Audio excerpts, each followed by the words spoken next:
morning, everyone. Good morning. Wow. It's a pleasure to have all of you here. A pleasure to have you guys watching us through the internet. Let's get started. Today we're gonna have a lecture from Denise on the theme "Make Your Light Shine." But before that, we're gonna have Icaro doing the initial reading and Grace our initial prayer. Okay, thank you.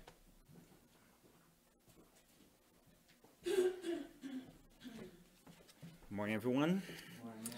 I'm gonna read a passage from the book Happy Life from Divaldo Franco by Joanna de Angelis. There is a sun shining within you. It is the presence of Christ in your heart.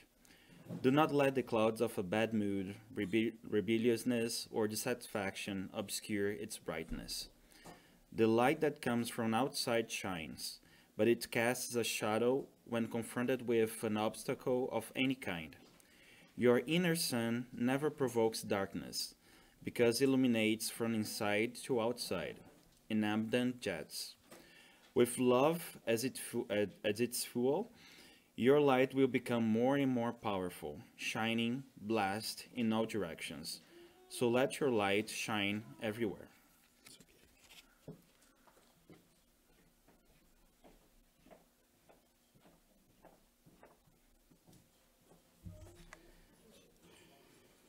Dear Father, friends who are here today to inspire and to enlighten us, please inspire us and open our hearts and minds to the lessons that we're gonna hear from Denise here today. Let us hear and understand and put in practice every single lesson that we're going to receive today, and bless us and our friends who could not be here, so that we can all continue in the path of being better beings. And so be it.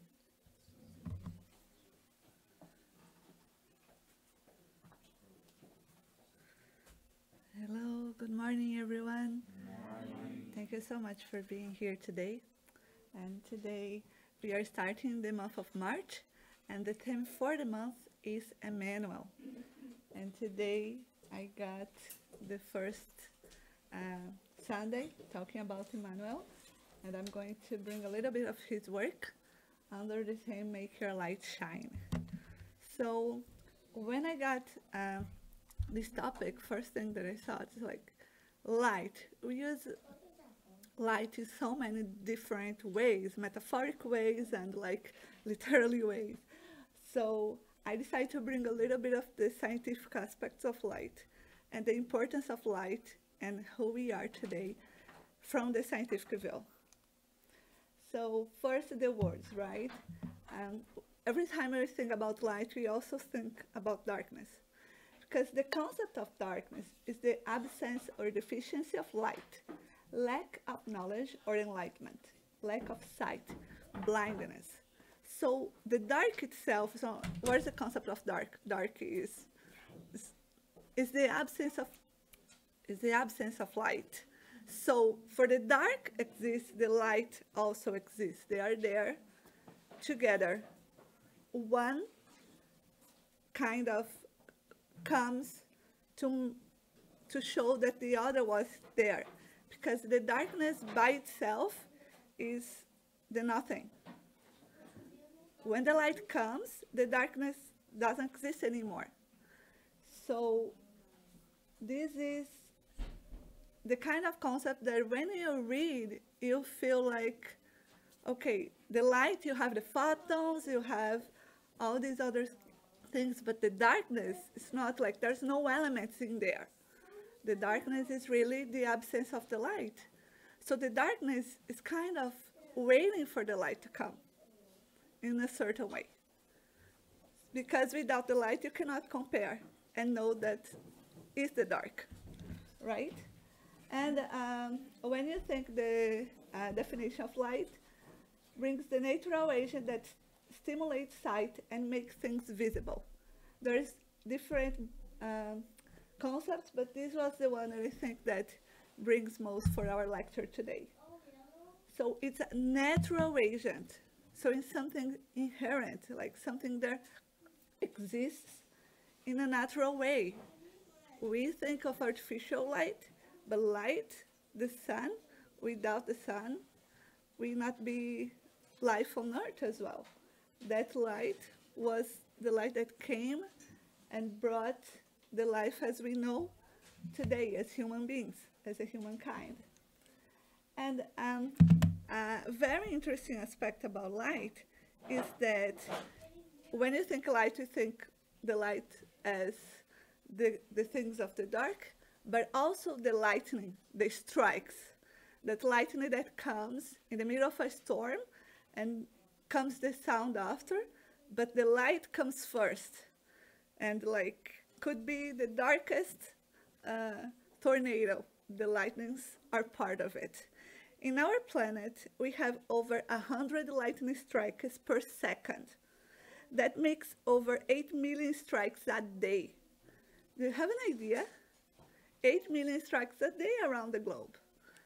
When I read that, I was like, oh my gosh, you see the lightning in a storm close to your house, and you say, okay, sometimes where I live, we can see the CN Tower, so it's funny you see the strikes coming around the CN Tower. But when you think we have 8 million strikes a day around the globe, that's quite a view, and it's quite an amount of lightning coming.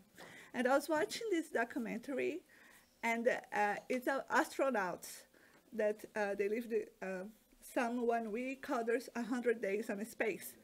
And they say their point of view of different things. And what they say about lightning, they describe that looks that a nervous system is spreading across the planet.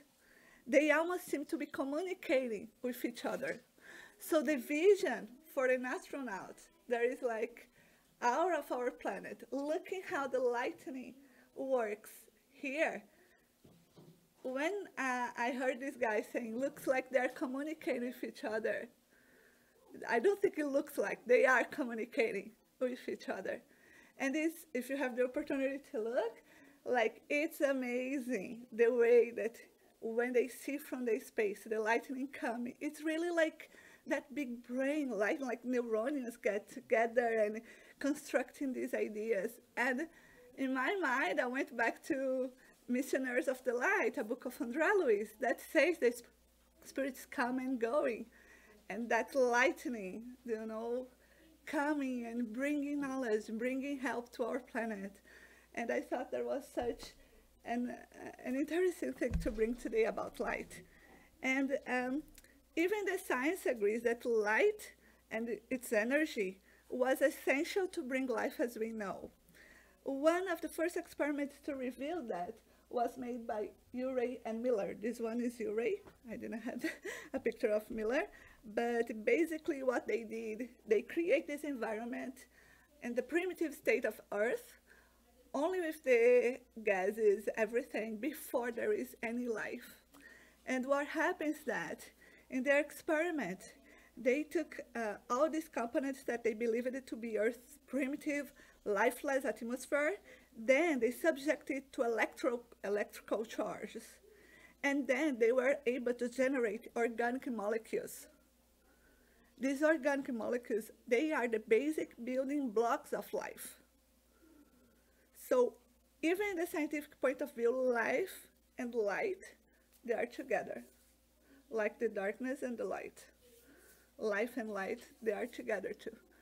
So you think sometimes how the nature as something apart, but everything the life started at that point. And it's so interesting to think that the lightning was ascension.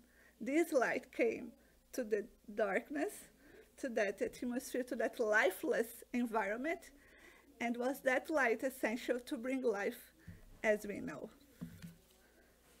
right? So when you think about Spiritism, a lot of times we come to this road.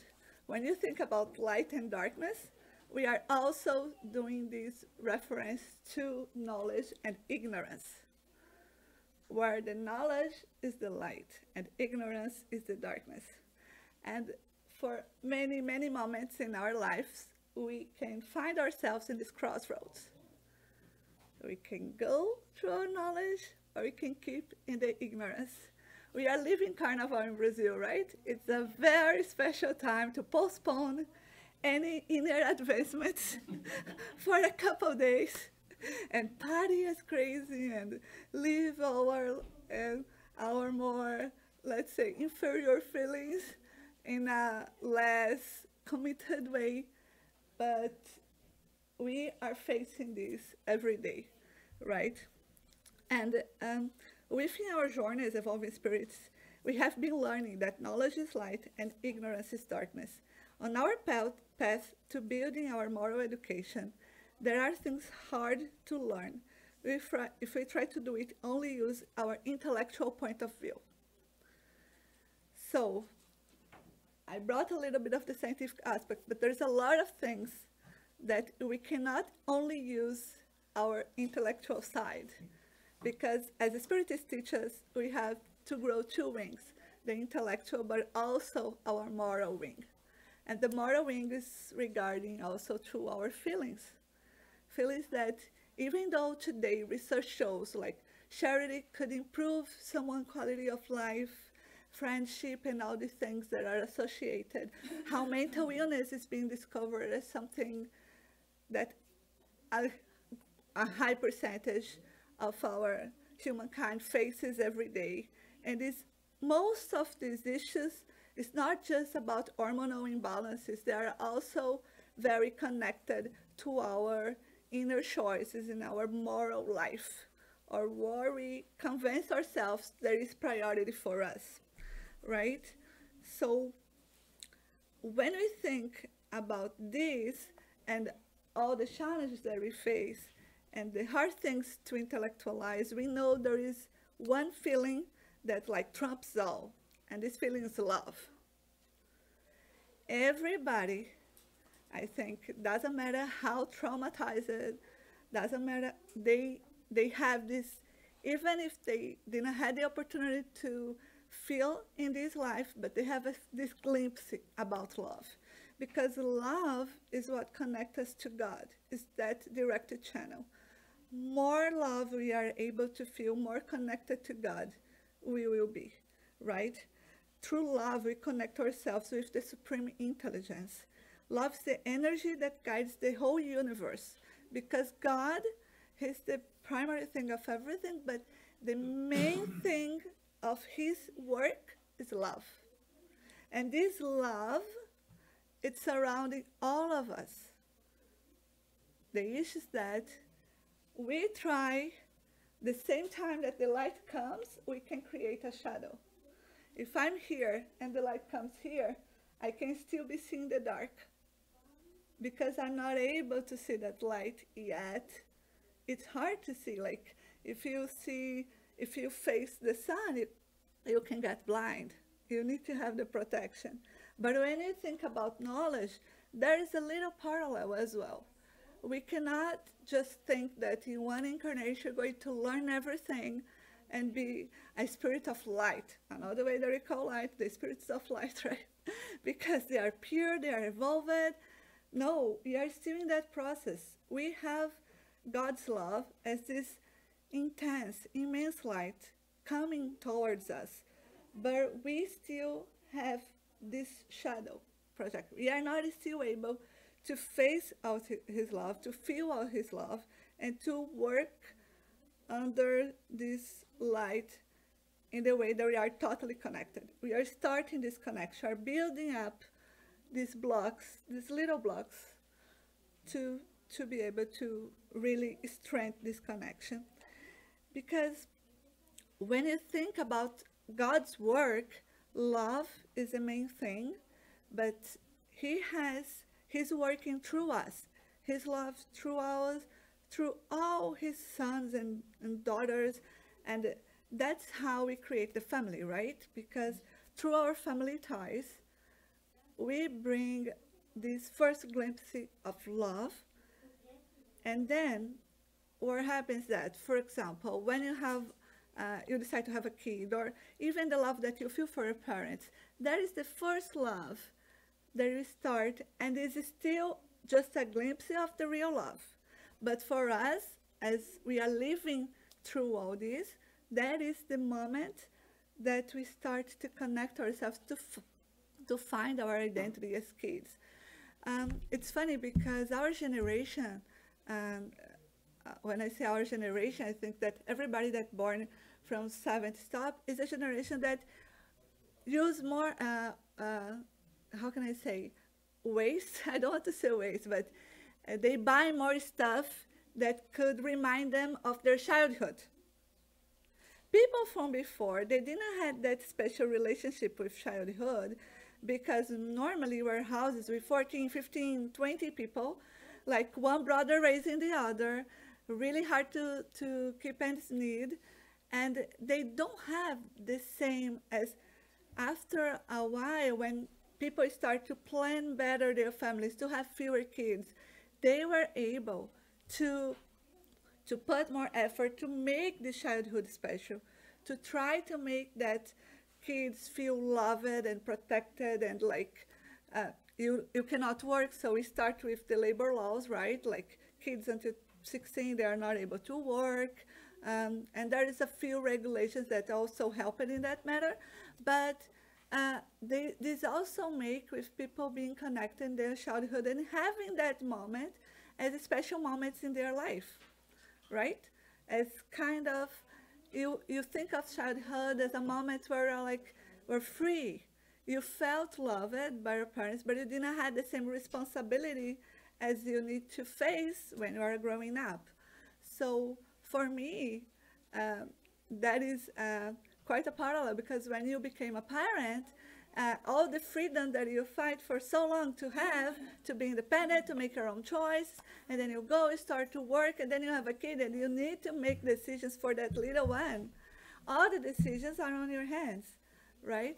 So even the knowledge that I'm bringing to my son, the light that I'm trying to put into his life, it's something that I'm choosing.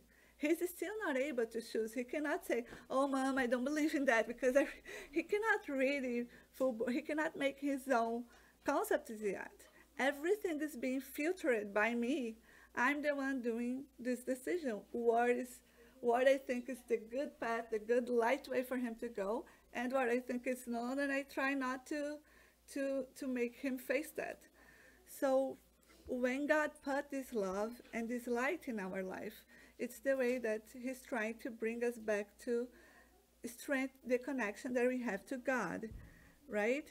And when he invites us to work for him, it's not a special request, like only you can do it. He can work, and if someone refuses to work with him, someone else will. He has his plan, but this plan doesn't depend on one person in specific. Even though we know so many people that came and enlightened us with their own examples, they choose that path. They sacrifice a lot in order to be able to go through the path that God chosen for them, but God showed them. You have this option. It's hard for now, because they already can understand how that is the true happiness, the true light, that in the end, that's what matters, right? So everything that you do, that you put your love, that's how you leave your own mark on it. In your job, in your relationships, in your family. Sometimes we have a little bit of advertising these days trying to tell us like, oh, you are the way you are, people need to accept the way you are, and that's fine. You can choose this path. It's going to be hard for you, because at the end, we are, it's hard in English, because in Portuguese we have the difference between what we are right now and what we are just passing through. Like, I could be a very diligent person, but I can make a mistake. And in the moment that I make a mistake, I cannot let that define myself as I'm being someone completely reckless because I did one mistake. You know, so in Portuguese, when we say ser está, that makes a big difference. That in English, sometimes it's hard to translate, to make this thing about you are not as this. You are just passing through a more difficult state. And sometimes it's like the storms where we let still some ignorance, some darkness getting intercalated in our life. Because once you have the light will be there. You cannot just like turn it off. You cannot just turn it off a knowledge. You know. Sometimes you can go back and try to do the bad thing again, but your consciousness is telling you, like, you know that's not the right path. You know that's not what you're supposed to be doing. But sometimes we let our vicious, we let our bad habits, we just try to find excuses in our laziness, or I don't know, each one has a different way to face it. But in the end, once you turn that light on, you have this knowledge and this connection through God and His love, it's impossible for you just to try to disconnect, because you are still there. The light is here. You can still try to create more shadow, put the arms around here, do not get the light, but you know, you have that knowledge. And I think that for most of us, this is the first incarnation as spiritists, as real spiritists, as we have this knowledge. So it's something that we should be looking forward to learn more and try to avoid. I know friends that start to read a little bit, it's like, okay, it's too much a commitment. It's too much on me. It's a lot easier just like to confess that I did wrong and I'm a sinner, and I'll do my best to not do it again and just keep doing, you know.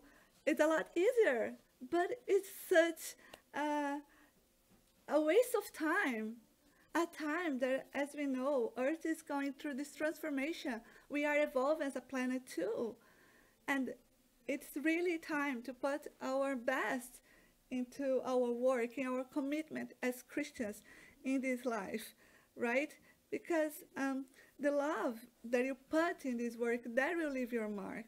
As Chico says, if you do something with love and you wear because of love, true love, not because jealousy or this other kind of love, but the true love, Chico used to say that that person is already on the way of rectification. Because when you start to work and goes toward that moment, goes toward that light, goes toward to work in that love, you will make mistakes because you're still learning. But you are already doing this action. You are going out for the... I think that when I started to learn about Spiritism, was quite of, okay, I have a lot to learn.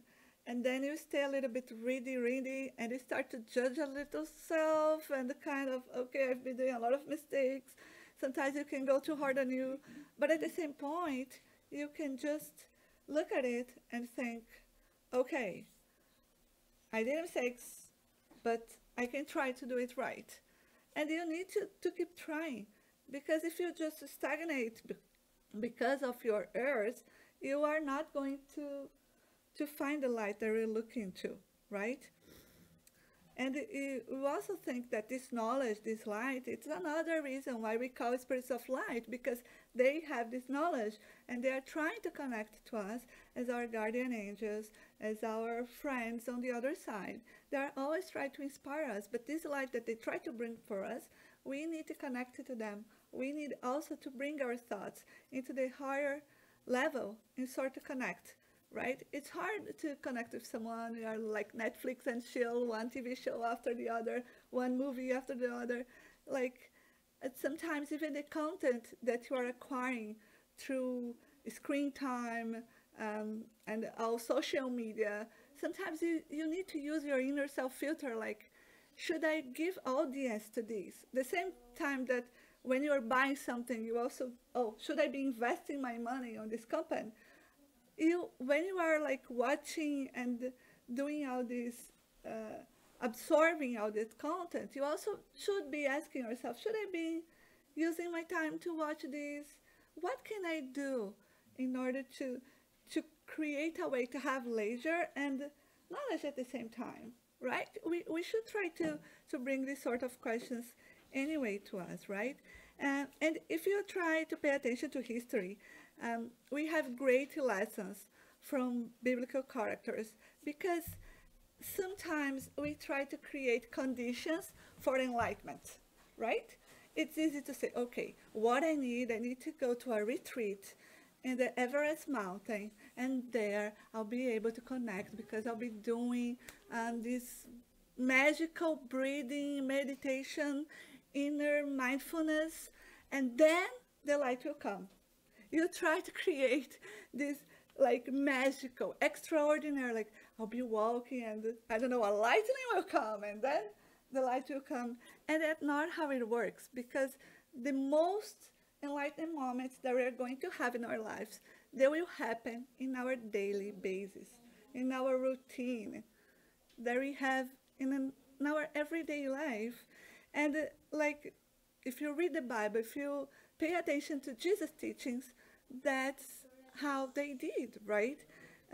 When you think, for example, Abraham, he had the visit of two angels. They came with big wings, white clothes. No, they were like travelers. They came completely dirty. The first thing he offered, do you want to wash your feet? Because they will be walking for miles and miles in that hard sun. And they arrive, and there are two angels. And they come to his house, and they say, oh, you want to have a son? You're going to have a son. What his wife, Sarah, she was listening. When the guys told that Abraham was really old, she was old too. When the two angels told, you're going to have a son, what Sarah did? She did not laugh. So it's like, they're joking. You know, first thing, she was listening, of course. Nobody's going to your house and two angels are coming and I'm going to stay in the kitchen. Of course not. She was listening there. And then they told Abraham, you're going to have a kid. They're like, a son, the son that he's been trying to have with Sarah his whole life. Like, she was like, of course I'm not going to have a son. And then they had Isaac, is one of the fathers of tribe of Jacob. But how that happens was, oh, this angel came in a wind. And no, two travelers came to his house to give the news, right? If you think about Jesus, with everything that Jesus did, do you think that if he decided to go away to this retirement place to create, oh, you want to be cured, go to Jesus, he'll be lining up there. And he'll not be able, but no, even when he chose his disciples, he went in their lives, and none of them was just extract from their lives. They're still fishermen. They're still working. Even Levi, until the end, he was still working for the CRA, for the CRA of the Roman Empire.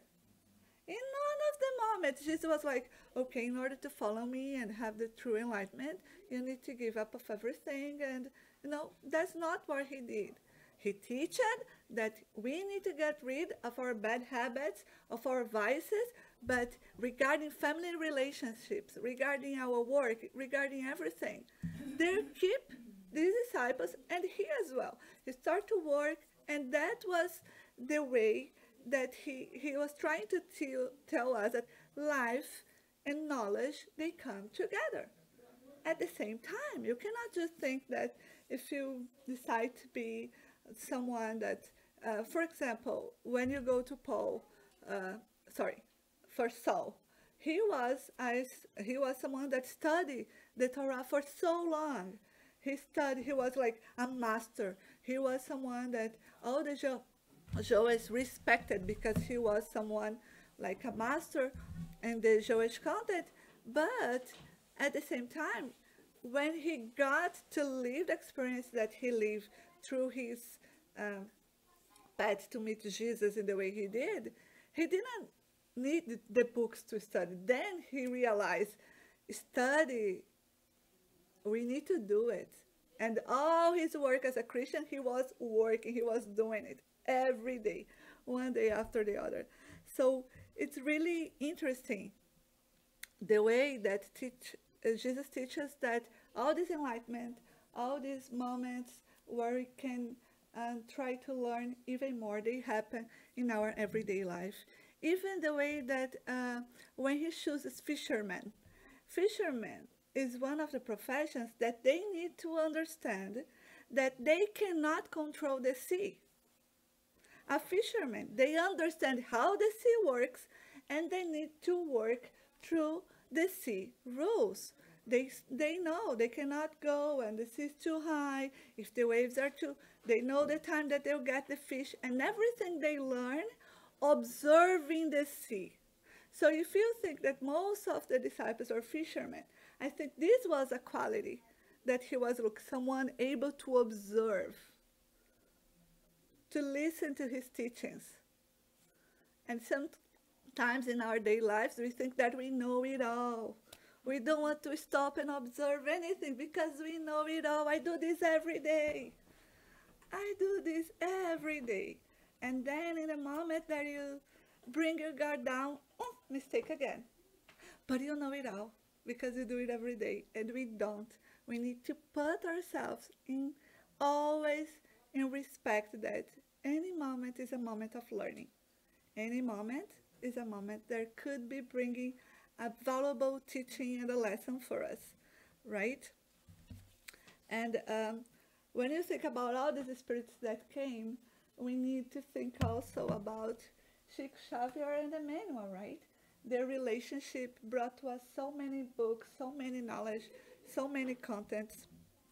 And it's funny because Chico is also another personality that teaches us about these common daily things, teaching everything, right? Because if you think about Chico's life, he was still working until like he got the retirement. He worked, he did all his Spiritist job, but he was working every day. He was the one supporting his family to pay the bills. He had that job, and he never, I can't go to the job because I was psychographing until 2 a.m.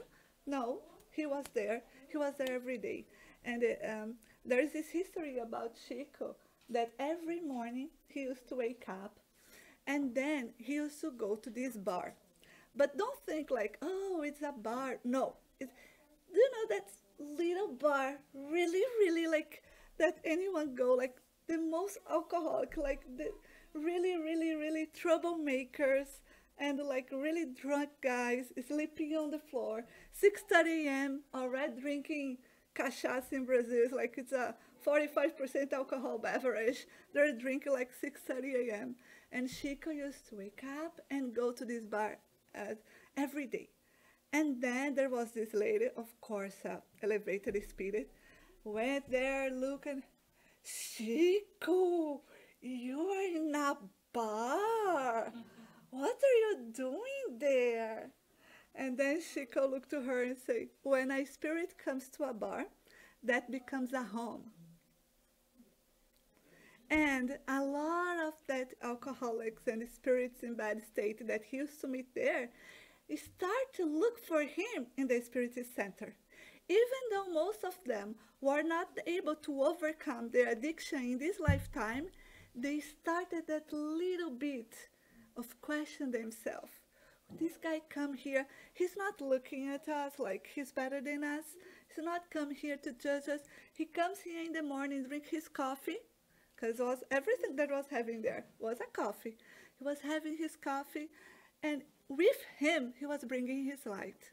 And he was trying he wasn't there giving a lecture to them. Oh, you cannot do this. No, he was just going there and having a coffee. And these spirits start to follow him to the spirit's house. And some of them start to frequent and, and how many of us are able to overcome the judgment that we do in the outside aspect to do something like that? We know because it is, but that was his daily routine. He didn't change. Haroldo is the one that says that he went one day for an event there, and like Chico started to sit in the table like 2 p.m. until 10:30 a.m. doing psychograph. Then was 10:30. People was already like, okay, I need to go to the bathroom. Oh my gosh, I need to eat something. He doesn't stop. And then 10:30 he was like, now we need to read. And then they read until like 4 a.m. Everybody was like, oh my gosh. When it was 4 a.m., oh, everybody, now let's go have some coffee at my place. And I thought, I can't believe he's going to have coffee now. It's 4 a.m., we need to sleep. 6 a.m., he was, okay, now I'm going to have a shower and lay down a little bit. And they told, okay, we have like a spiritist meeting at like 8 a.m. And one of the participants was saying like, he's not gonna make it. Like it's 6 a.m., the guy didn't even sleep. Like I still got like a good naps while he was psychographing, but this one, 8 a.m. he was there with his smell of roses, starting all over again. That was his routine.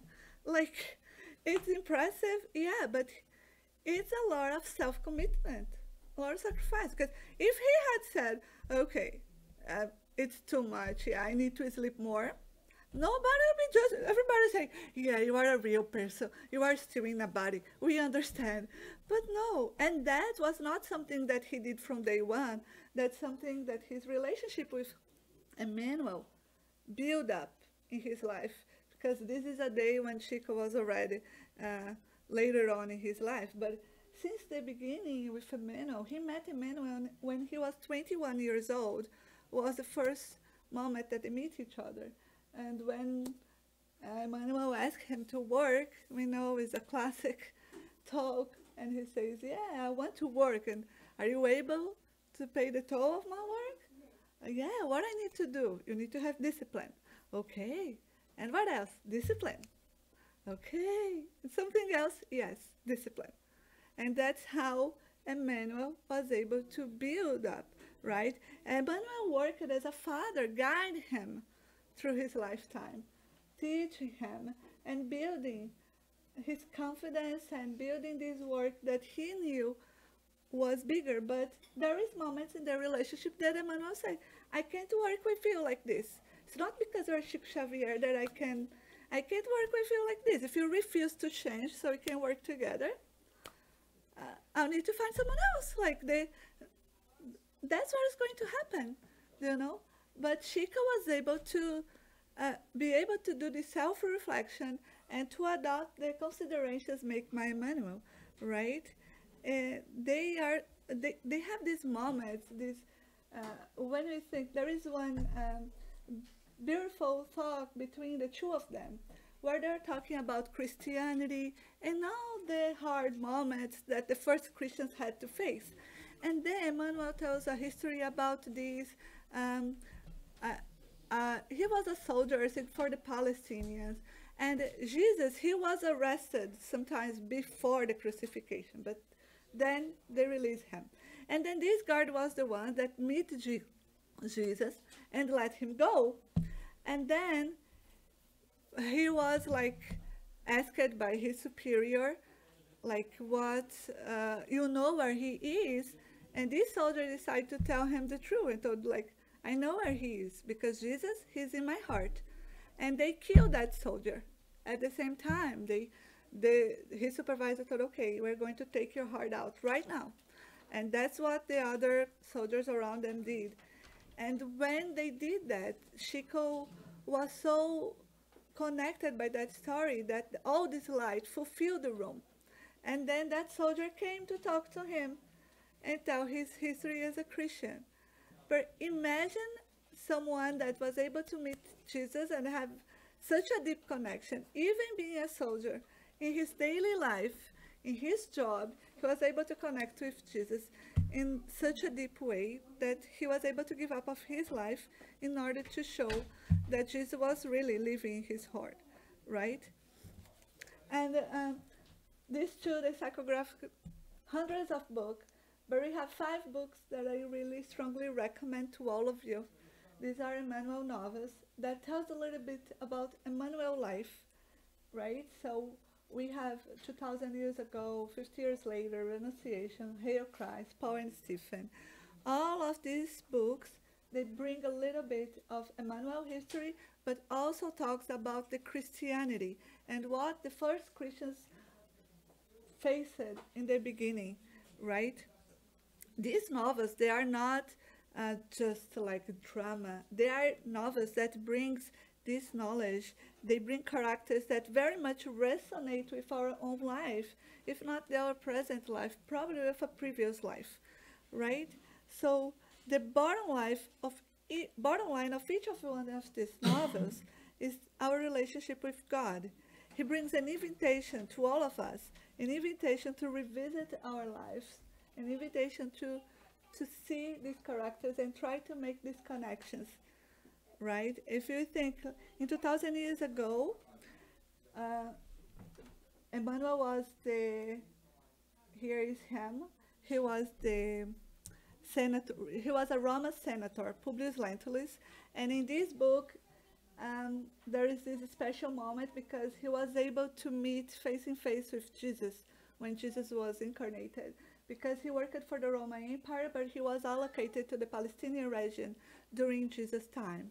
So he faces, there is this drama, there is his daughter Flavia, that a lot of us assume that Flavia was one incarnation of Chico Xavier, and shows this beautiful encounter of Emmanuel and Jesus. And even though he was able to see Jesus in this life, wasn't still not enough to make him change his pride side. He was a very proud man, and he was unable to change that in this life. In the second book, 50 years later, it's literally 50 years later from his discarnation of this previous life. And in this life, he comes as a slave. So we know a lot about the action and reaction law, and he comes as an Nestorial. But in the other books, it's not like the main characters. In this book, talks a little bit about him, but the main character is Celia, and shows how she lived Jesus' lessons, be an example of humility and patience, right? And Hail Christ, we have also him as the philosopher Basilio, and this one, there is two main characters, is Vilo Quinto Varro and Tassiano. And the Renunciation is another incarnation of Emmanuel, where he comes as Padre Damiano. And as Padre Damiano is also a part of the story, but the main character is a very elevated soul called Alcyone. And the Alcyone, she comes back to earth, she chooses to come back to earth in order to help with a loved one from a previous life.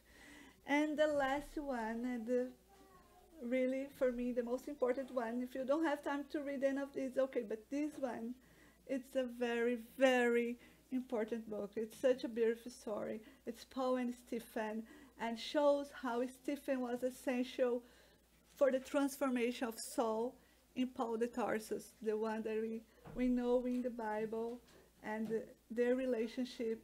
And all of this shows the first years of Christianity, how was hard for the first Christians. What we have now, it's easy. What they need to face in order to proclaim their belief in Jesus was a lot harder than that, right? So it's very important for us that we keep reading the same way that we take care of our body. I hope that if I do a question here, everybody floss a teeth at least once a day. Yep, at least once a day. No? Oh, you brush the teeth at least once a day. Okay. As most of you take a shower once a day, even in the dry winter, it's good. The same thing that we do for our body, we should be doing for our soul as well. We need to have this moment that we need to nurture our soul with this such important knowledge. The same way that we're like flossing our tooth, we need to think, okay, have I read it? You don't need to read the whole book one day for sure, but read one page, one paragraph per day, one little message, something that you can take that moment and try to bring this reflection about how was my day, and even to be able to recognize these moments of enlightenment. You know, sometimes you are just in a hurry, like, okay, I need to wake up, put one kid in the school bus, I need to put another in the car, run, go to this, do that, and run, go back, it's time to get one, and oh, it's snowing, oh my gosh, my commute is be a nightmare. Like, I think that during the snowstorm, since 9 a.m. was everybody, the commute back home will be a nightmare. Was still 9 a.m. and everybody was already complaining about the commute back home. So take a few minutes every day to try to nurture your soul, to try to read something with a special content that could really bring a little bit of light. Let's think this way. Let's have that 5-10 minutes in a day. If you could separate more, even better, but have this commitment with yourself to have that moment where you're committed to inspire yourself. You can choose a good book, a good movie. I don't know, there's so many different sources, but we have these days YouTube lectures, such beautiful lectures on YouTube. We have so many books. I'm suggesting the 5 here, but like only Chic was 400. And Chic is just one. Divaldo has another 100 books. And if you think Leon Denis, if you go Humberto de Campos, oh my gosh, things are going to, it's a lot of material out there. And you can choose the one that you feel that is more connected to what you're going through right now. Right? So it's really important for us. So just to finish, I'm going to read a little text from Our Daily Bread, another book of Emmanuel, by Chic Xavier. It's a beautiful book. I think when I do my gospel at home, I read the gospel, but now we have Jesus at home, we finish Jesus at home, and now I start to read a little of A Daily Bread as well to discuss. And it's very interesting because most of the time, you always find a connection between the text from the Our Daily Bread and the text that you read in the Gospel. You can make this connection with your life and between the two lectures. So the text that I'll be reading is Make Use of the Light. Walk while you have the light, before darkness overtakes you. The man who walks in the dark does not know where he is going. Jesus in John chapter 12, verse 35. A person who meditates will come across divine thoughts when analyzing the past and the future. He will find himself situated between two eternities, the days of yore and the days yet to come. By examining the treasures of the present, he will discover precious opportunities. In future, he will be able to foresee a blessed light of immortality, while in the past, he will perceive the shadows of ignorance, of malpractice errors, and badly lived experiences. The great majority of humans possess no other panorama with regard to either a close or remote past, except that of ruin and disenchantment, which compels them to reevaluate the resources at hand. In spite of being transitory, human existence is a flame that places each one in contact with the service needed for just an ascension. With this blessed opportunity, it is possible to redeem, to achieve, to conquer, to unite, to reconcile, and to enrich yourselves in the Master. Reflect on this observation of Jesus, and you will perceive his illuminated reasoning. Walk while you have the light, he said. Take advantage of the gift of time you have been given in edifying work. Stay away from inferior conditions. Acquire higher understanding. Without showing signs of improvement and betterment during the march ahead, you will be dominated by darkness.